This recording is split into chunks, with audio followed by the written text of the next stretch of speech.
Stave 4, the last of the spirits. The phantom slowly, gravely, silently approached. When it came near him, Scrooge bent down upon his knee, for in the very air through which this spirit moved, it seemed to scatter gloom and mystery. It was shrouded in a deep black garment which concealed its head, its face, its form, and left nothing of it visible save one outstretched hand.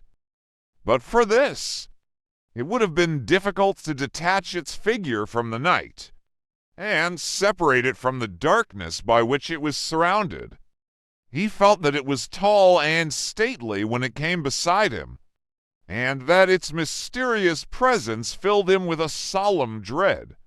He knew no more, for the spirit neither spoke nor moved. "I am in the presence of the ghost of Christmas yet to come," said Scrooge. The spirit answered not, but pointed onward with its hand. "You are about to show me shadows of the things that have not happened, but will happen in the time before us," Scrooge pursued. "Is that so, spirit?"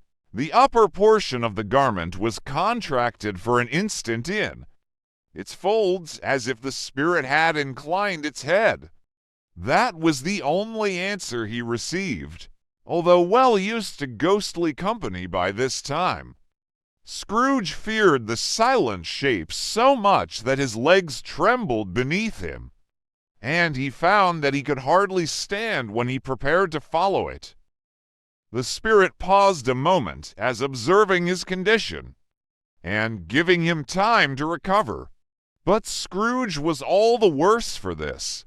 It thrilled him with a vague, uncertain horror to know that behind the dusky shroud there were ghostly eyes intently fixed upon him, while he, though he stretched his own to the utmost, could see nothing but a spectral hand and one great heap of black. "Ghost of the future," he exclaimed, "I fear you more than any spectre I have seen. But as I know your purpose is to do me good, and as I hope to live to be another man from what I was, I am prepared to bear you company, and do it with a thankful heart. Will you not speak to me?" It gave him no reply. The hand was pointed straight before them. "Lead on," said Scrooge. "Lead on. The night is waning fast, and it is precious time to me. I know. Lead on, spirit." The phantom moved away as it had come towards him. Scrooge followed in the shadow of its dress, which bore him up. He thought and carried him along. They scarcely seemed to enter the city, for the city rather seemed to spring up about them, and encompass them of its own act. But there they were, in the heart of it, on 'change, amongst the merchants, who hurried up and down and chinked the money in their pockets, and conversed in groups and looked at their watches, and trifled thoughtfully with their great gold seals, and so forth, as Scrooge had seen them often. The spirit stopped beside one little knot of businessmen, observing that the hand was pointed to them. Scrooge advanced to listen to their talk. "No," said a great fat man with a monstrous chin. "I don't know much about it, either way. I only know he's dead." "When did he die?" inquired another. "Last night, I believe." "Why, what was the matter with him?" asked a third, taking a vast quantity of snuff out of a very large snuff box. "I thought he'd never die." "God knows," said the first, with a yawn. "What has he done with his money?" asked a red-faced gentleman, with a pendulous excrescence on the end of his nose that shook like the gills of a turkey cock. "I haven't heard," said the man with the large chin. "Yawning again?" "Left it to his company, perhaps. He hasn't left it to me. That's all I know." This pleasantry was received with a general laugh, "It's likely to be a very cheap funeral," said the same speaker, "for upon my life, I don't know of anybody to go to it. Suppose we make up a party and volunteer. I don't mind going if a lunch is provided." Observed the gentleman with the excrescence on his nose. "But I must be fed if I make one." Another laugh. "Well, I am the most disinterested among you." "After all," said the first speaker, "for I never wear black gloves and I never eat lunch. But I'll offer to go, if anybody else will, when I come to think of it. I'm not at all sure that I wasn't his most particular friend, for we used to stop and speak whenever we met." Bye. Speakers and listeners strolled away, and mixed with other groups. Scrooge knew the men, and looked towards the spirit for an explanation. The phantom glided on into a street. Its finger pointed to two persons meeting. Scrooge listened again, thinking that the explanation might lie here. He knew these men also perfectly. They were men of business, very wealthy, and of great importance. He had made a point always of standing well in their esteem. In a business point of view, that is. Strictly in a business point of view. "How are you?" said one. "How are you?" returned the other. "Well," said the first, "Old Scratch has got his own at last. Hey!" "So I am told," returned the second. "Cold, isn't it? Seasonable for Christmas time. You're not a skater, I suppose?" No, something else to think of. Good morning, not another word. That was their meeting, their conversation, and their parting. Scrooge was at first inclined to be surprised that the spirit should attach importance to conversations apparently so trivial, but feeling assured that they must have some hidden purpose, he set himself to consider what it was likely to be.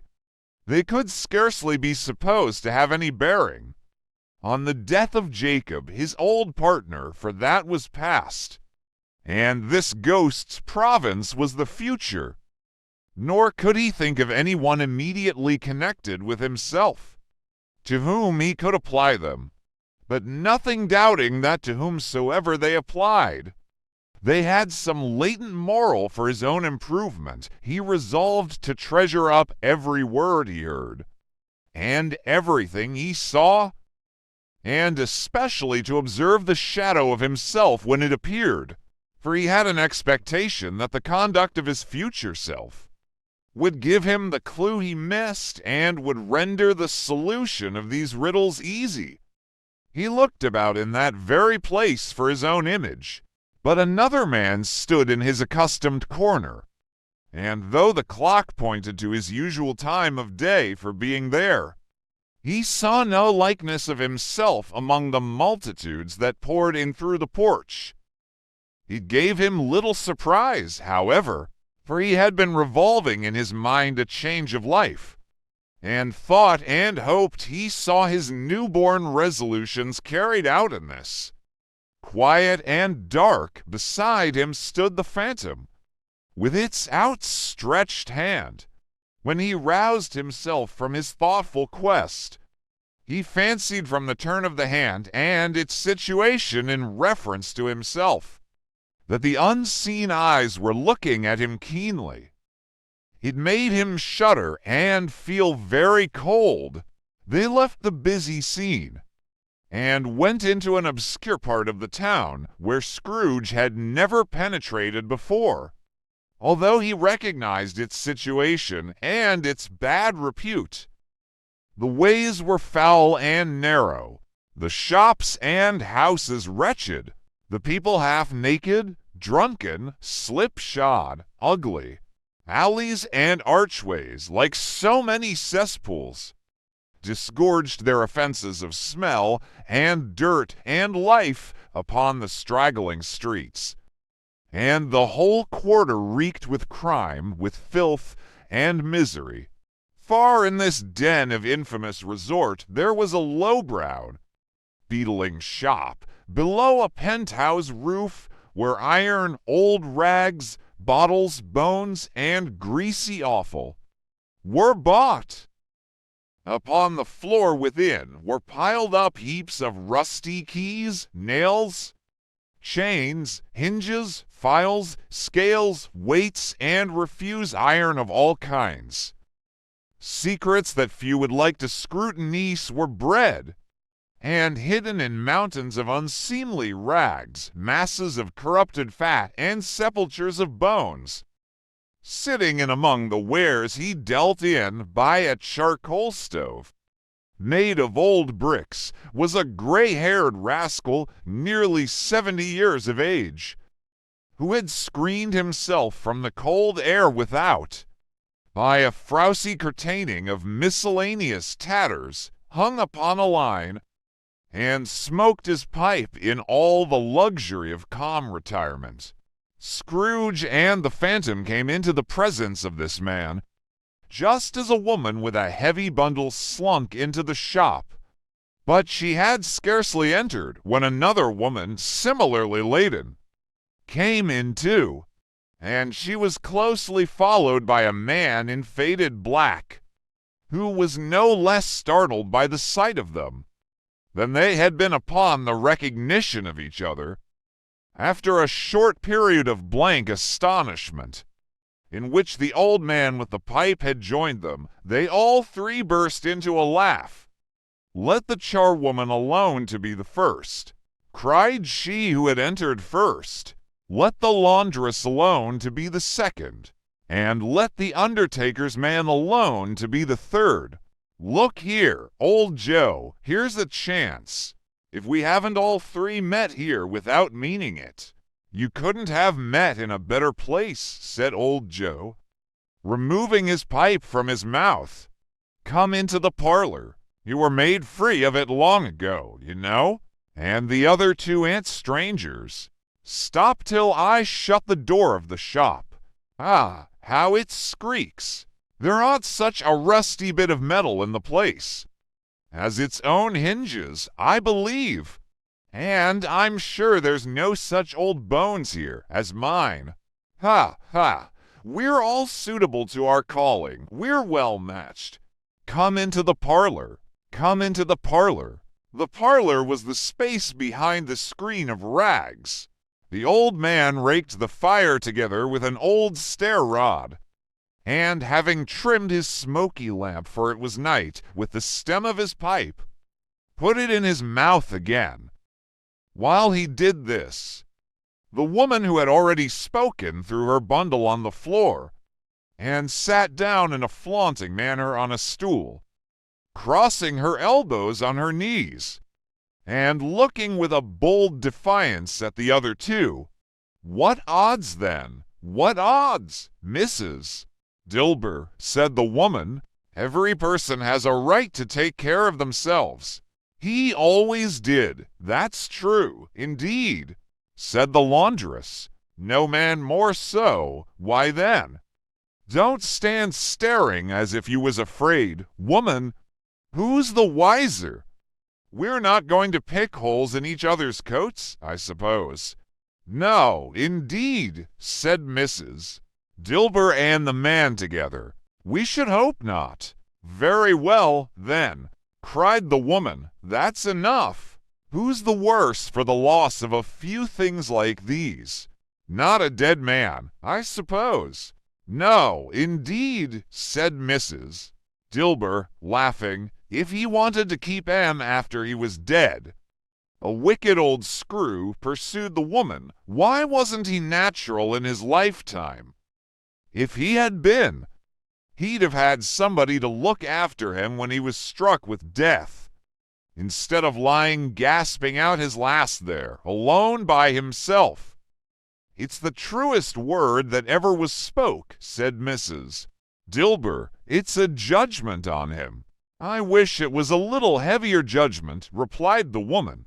"And it should have been, you may depend upon it, if I could have laid my hands on anything else.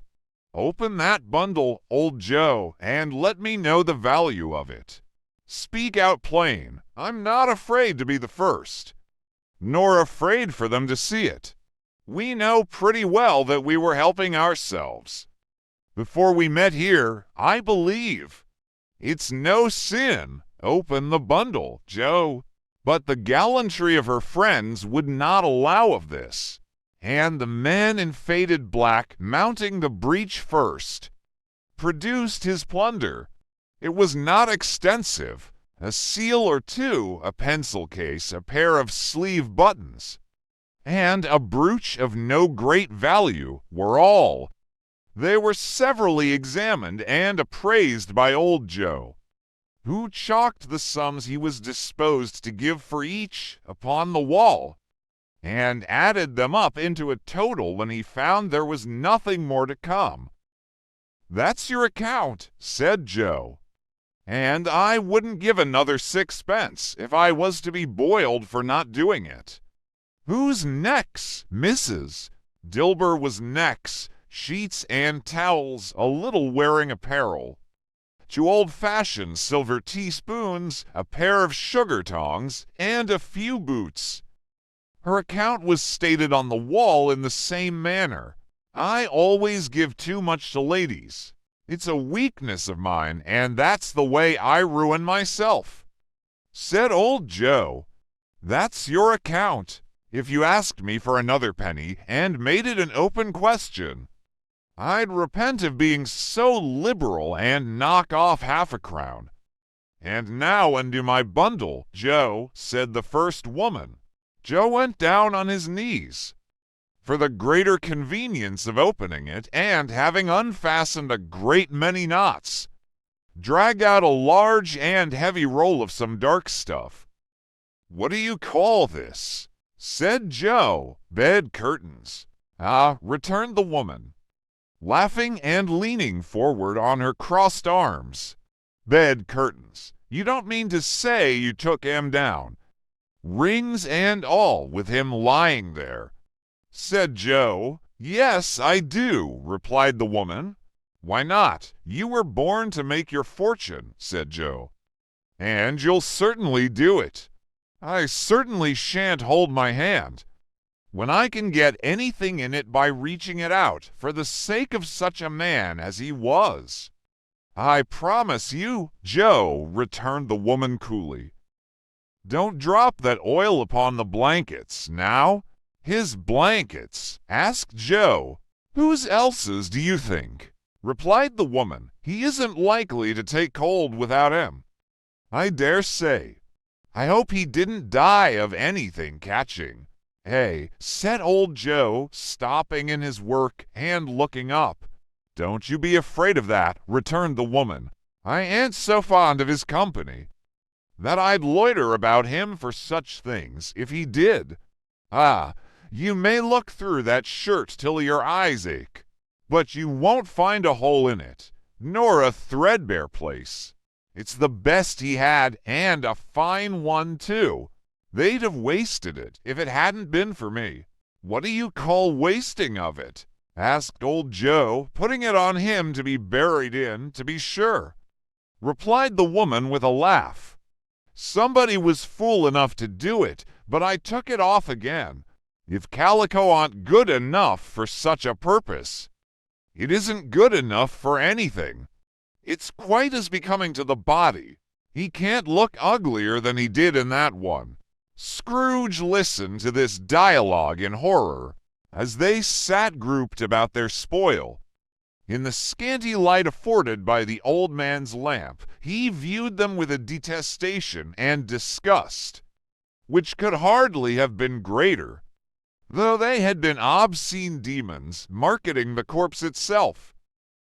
"Ha, ha!" laughed the same woman, when old Joe, producing a flannel bag with money in it, told out their several gains upon the ground. "This is the end of it. You see, he frightened everyone away from him when he was alive, to profit us when he was dead. Ha, ha, ha! Spirit!" said Scrooge, shuddering from head to foot. I see. The case of this unhappy man might be my own. My life tends that way. Now, merciful heaven, what is this? He recoiled in terror, for the scene had changed. And now he almost touched a bed, a bare, uncurtained bed, on which, beneath a ragged sheet, there lay a something covered up, which, though it was dumb, announced itself in awful language. The room was very dark, too dark to be observed with any accuracy, though Scrooge glanced round it in obedience to a secret impulse, anxious to know what kind of room it was. A pale light, rising in the outer air, fell straight upon the bed, and on it, plundered and bereft, unwatched, unwept, uncared for, was the body of this man. Scrooge glanced towards the phantom. Its steady hand was pointed to the head. The cover was so carelessly adjusted that the slightest raising of it, the motion of a finger upon Scrooge's part, would have disclosed the face. He thought of it, felt how easy it would be to do, and longed to do it, but had no more power to withdraw the veil than to dismiss the spectre at his side. O cold, cold, rigid, dreadful death, set up thine altar here, and dress it with such terrors as thou hast at thy command, for this is thy dominion. But of the loved, revered, and honored head, thou canst not turn one hair to thy dread purposes, or make one feature odious. It is not that the hand is heavy and will fall down when released. It is not that the heart and pulse are still, but that the hand was open, generous, and true, the heart brave, warm, and tender, and the pulse a man's. Strike, shadow, strike, and see his good deeds springing from the wound, to sow the world with life immortal. No voice pronounced these words in Scrooge's ears, and yet he heard them when he looked upon the bed. He thought, if this man could be raised up now, what would be his foremost thoughts? Avarice, hard dealing, griping cares. They have brought him to a rich end, truly. He lay in the dark empty house with not a man, a woman, or a child to say that he was kind to me in this or that. And for the memory of one kind word I will be kind to him. A cat was tearing at the door, and there was a sound of gnawing rats beneath the hearthstone. What they wanted in the room of death, and why they were so restless and disturbed, Scrooge did not dare to think. "Spirit," he said, "this is a fearful place. In leaving it, I shall not leave its lesson, trust me. Let us go." Still the ghost pointed with an unmoved finger to the head. "I understand you," Scrooge returned, "and I would do it, if I could. But I have not the power, Spirit. I have not the power." Again it seemed to look upon him. If there is any person in the town who feels emotion caused by this man's death, said Scrooge, quite agonized, show that person to me, Spirit, I beseech you. The phantom spread its dark robe before him for a moment, like a wing, and withdrawing it, revealed a room by daylight, where a mother and her children were. She was expecting someone, and with anxious eagerness, for she walked up and down the room, started at every sound, looked out from the window, glanced at the clock, tried, but in vain, to work with her needle, and could hardly bear the voices of the children in their play. At length the long-expected knock was heard. She hurried to the door and met her husband, a man whose face was careworn and depressed, though he was young. There was a remarkable expression in it now, a kind of serious delight of which he felt ashamed, and which he struggled to repress. he sat down to the dinner that had been hoarding for him by the fire, and when she asked him faintly what news, which was not until after a long silence, he appeared embarrassed how to answer. "Is it good," she said, "or bad?" To help him. "Bad," he answered. "We are quite ruined." "No, there is hope yet, Caroline. If he relents," she said, amazed, "there is. Nothing is past hope if such a miracle has happened." "He is past relenting," said her husband. "He is dead." She was a mild and patient creature if her face spoke truth. But she was thankful in her soul to hear it, and she said so. With clasped hands, she prayed forgiveness the next moment and was sorry. But the first was the emotion of her heart. What the half-drunken woman whom I told you of last night said to me when I tried to see him and obtain a week's delay, and what I thought was a mere excuse to avoid me, turns out to have been quite true. He was not only very ill, but dying then. To whom will our debt be transferred? I don't know. But before that time we shall be ready with the money. And even though we were not, it would be a bad fortune indeed to find so merciless a creditor in his successor.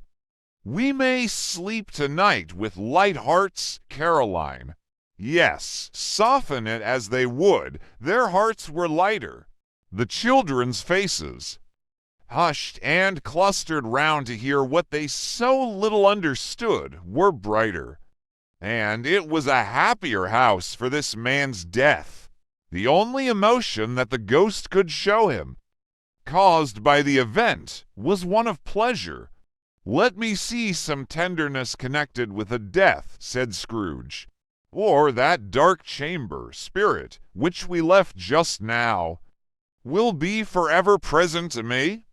The ghost conducted him through several streets familiar to his feet, and as they went along, Scrooge looked here and there to find himself, but nowhere was he to be seen. They entered poor Bob Cratchit's house, the dwelling he had visited before, and found the mother and the children seated round the fire, quiet, very quiet. The noisy little Cratchits were as still as statues in one corner, and sat looking up at Peter, who had a book before him. The mother and her daughters were engaged in sewing, but surely they were very quiet. And he took a child and set him in the midst of them.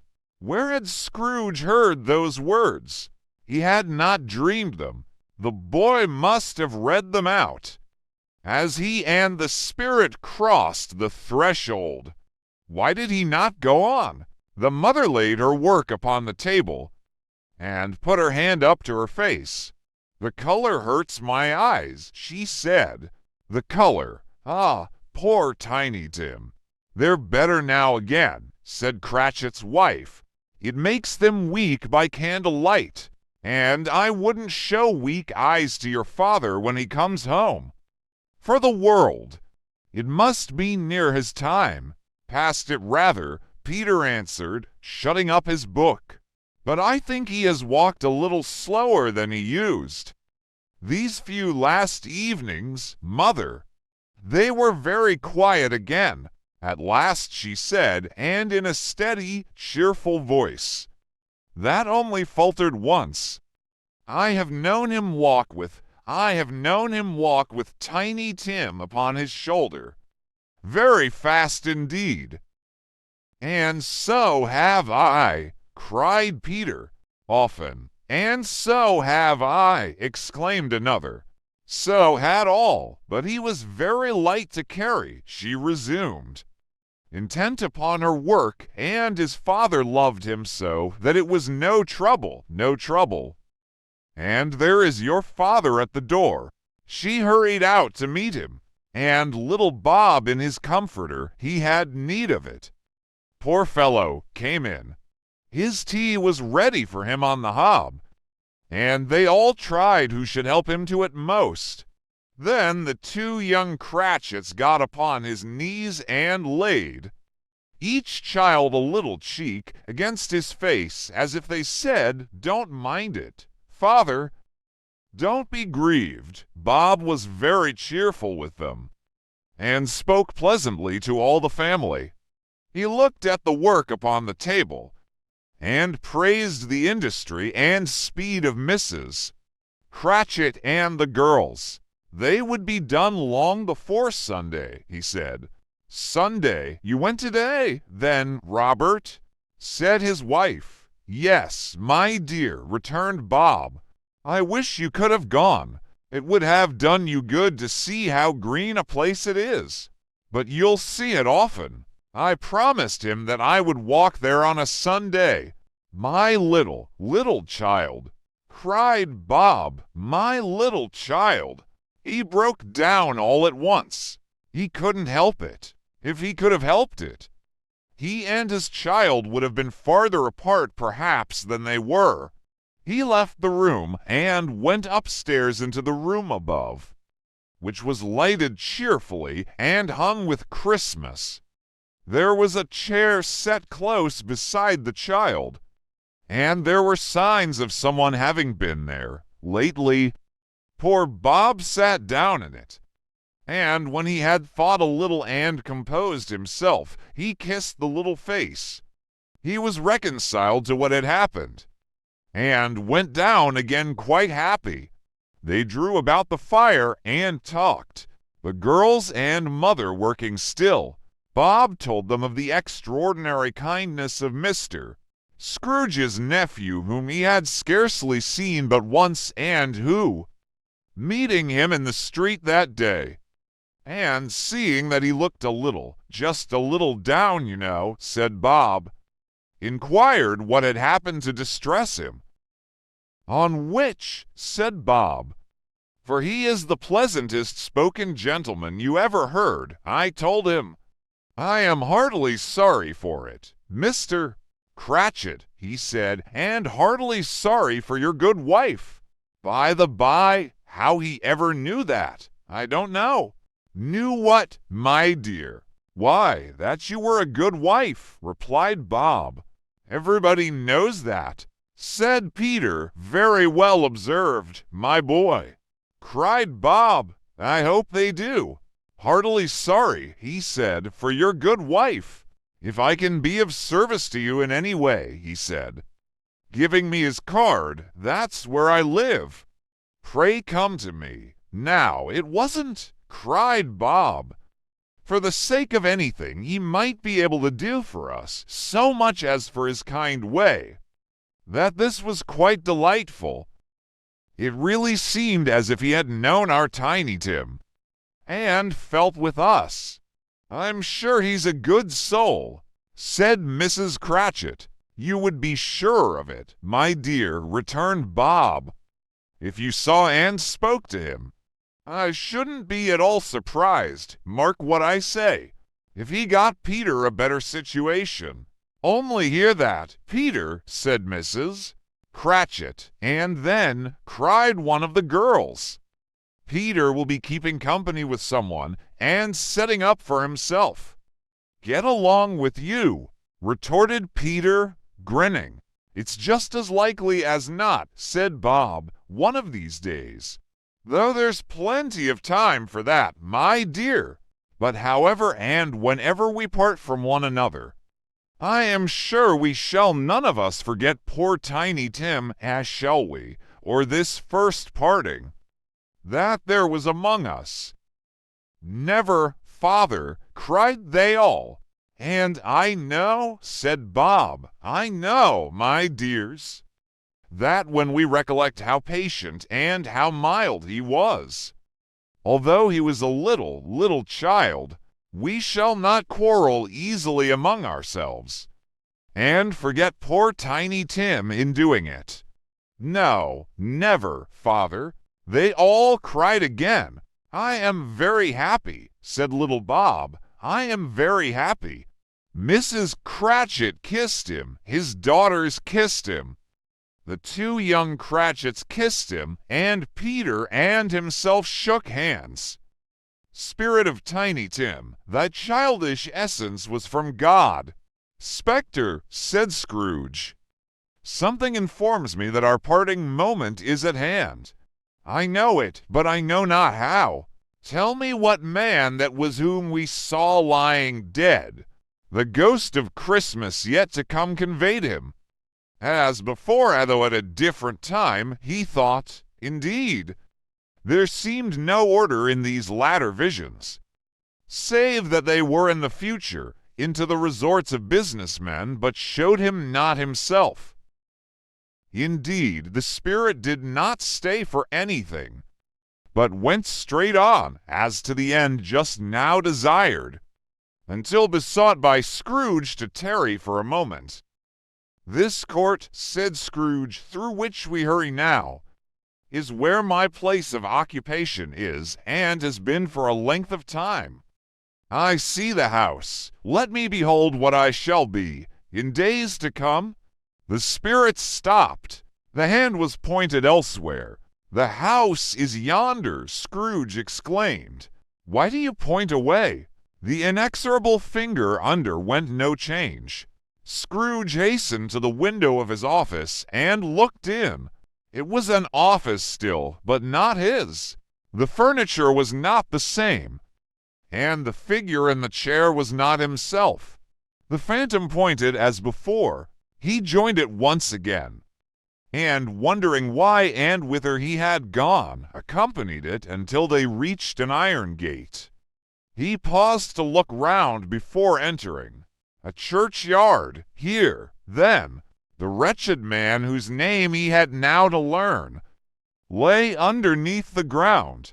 It was a worthy place, walled in by houses, overrun by grass and weeds, the growth of vegetation's death, not life, choked up with too much burying, fat with repleted appetite.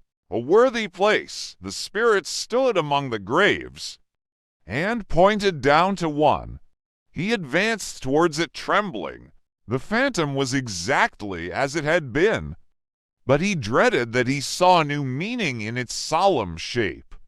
Before I draw nearer to that stone to which you point, said Scrooge, answer me one question. Are these the shadows of the things that will be, or are they shadows of things that may be only? Still the ghost pointed downward to the grave by which it stood. Men's courses will foreshadow certain ends, to which, if persevered in, they must lead, said Scrooge. But if the courses be departed from, the ends will change. Say it is thus with what you show me. The spirit was immovable as ever. Scrooge crept towards it, trembling as he went, and following the finger, read upon the stone of the neglected grave his own name, Ebenezer Scrooge. Am I that man who lay upon the bed? He cried, upon his knees. The finger pointed from the grave to him, and back again. No, spirit! Oh, no, no! The finger still was there. Spirit, he cried, tight clutching at its robe, hear me! I am not the man I was. I will not be the man I must have been but for this intercourse. Why show me this, if I am past all hope? For the first time the hand appeared to shake. Good spirit, he pursued. As down upon the ground he fell before it, your nature intercedes for me and pities me. Assure me that I yet may change these shadows you have shown me. By an altered life. The kind hand trembled. I will honor Christmas in my heart, and try to keep it all the year. I will live in the past, the present, and the future. The spirits of all three shall strive within me. I will not shut out the lessons that they teach. Oh, tell me I may sponge away the writing on this stone. In his agony he caught the spectral hand. It sought to free itself, but he was strong in his entreaty, and detained it. The spirit, stronger yet, repulsed him, holding up his hands in a last prayer to have his fate reversed. He saw an alteration in the phantom's hood and dress. It shrunk, collapsed, and dwindled down into a bedpost,